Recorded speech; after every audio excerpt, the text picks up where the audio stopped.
దేవుడు మన జీవితంలో చేసిన మరొక అద్భుతమైనటువంటి మేలు ఏంటంటే, తన కుమారుడైన యేసుక్రీస్తును నీ కొరకు, నా కొరకు, మనందరి కొరకు ఆయన ఈ లోకానికి పంపడం ఉంది చూసారా, అది అందరి పట్ల ఆయన చేసినటువంటి అతి గొప్ప మేలండి. యేసే ఈ లోకానికి రాకపోతే, దేవుడు తండ్రి ఆయనని ఈ లోకానికి పంపకపోతే ఈ రోజు మనకు రక్షణ అనేది మనకు ఉండేదా?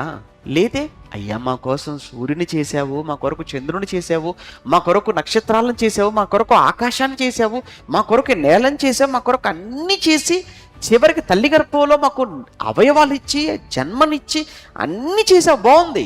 ఇవన్నీ మా కోసం చేసి చివరికి మరలా నువ్వు ప్రేమించిన నీ ప్రియకుమారుడిని యేసుక్రీస్తును కూడా మా కొరకు నువ్వు పంపి, మేము చేసిన అతిక్రమాలు, మేము చేసిన పాపాలు, మేము చేసిన అపరాధాలకు మళ్ళా నీ కుమారుణ్ణి సిలువలో నువ్వు చంపుకోవటంతో మాపై నీకున్న ప్రేమ ఇంకెంత గొప్పదో నువ్వు చూపించావు. నిన్ను కాదని ఎక్కడికి వెళ్ళిపోతాం మేము? నీ పాదాల దగ్గర పడి బతకటం తప్ప మాకు మరో దిక్కు లేదయ్యా అన్నంతగా ఆయన పాదాల దగ్గర పడి బతకవలసిన మనిషి ఈరోజు దేవుడు నిర్లక్ష్య పెడుతున్నాడు అంటే, దేవుడు చేసినటువంటి మేలులకు మనం ఏమిచ్చినా మనం రుణాన్ని తీర్చుకోలేము.